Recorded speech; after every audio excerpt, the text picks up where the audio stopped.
আপনি থানায় এসেছিলেন আপনার হারানো মোবাইলের ব্যাপারে কমপ্লেন করার জন্য। শেষবারের মতো বলছি, আপনার কাছে কি আর কোনো মোবাইল আছে? কনস্টেবল, সার্চ করুন। I think this is your mobile, right? হ্যাঁ, এটাই তো আমার ফোন, কিন্তু তো মিস্টার অপু, থানায় চলুন। I can explain. আসলে এত সিরিয়াস কিছু না। You can explain later. থানায় চলুন, চলুন। I can explain. প্লিজ ধরো। তুমি ভুল বোঝো না। সাইন করুন। প্লিজ প্লিজ একটা আমার কথা একটু শুনে যাও। তুমি যা ভাবতেছো সব তুমি ভাবতেছো। ভাবছি মানে আমি নিজের চোখে সবকিছু দেখেছি, এখানে ভাবাভাবি কিছু নাই, সব অলরেডি প্রমাণিত। দূর হ আমার চোখের সামনে থেকে।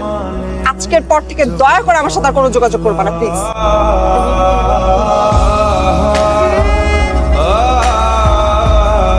কত বড় সাহস, তুমি আমার মুখে মুখে তর্ক করছো?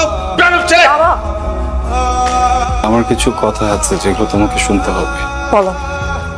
পারবি না তো বাদ দে বাদ। আর দূর আইলামি করতে পারুম না কি লাতি ক সাই করে বাইক চালায় পাবলিকে mobile money bag laptop desktop যা পাবি চেন এটি ছিনে লয়ে আইতে একদম ছ মেরে লয়ে আইতে।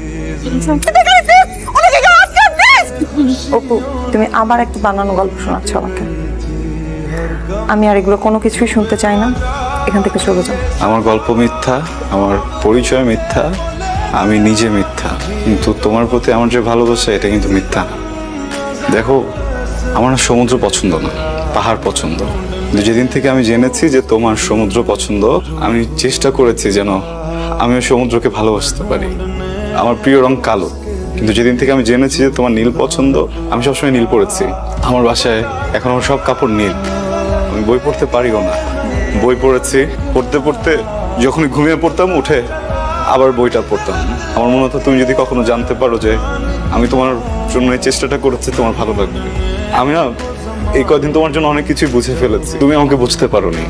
আমি বুঝতে পেরেছি, কিন্তু সবকিছু এত মিথ্যে দিয়ে শুরু হয়েছে যে আমার পক্ষে সবকিছু এত তাদের ভুলে যাওয়া সম্ভব না। তাছাড়া বাবা বিয়েটাও ঠিক করে ফেলেছে। আমি চাইলেও এখন আর বাবাকে কিছু না বলতে পারবো না।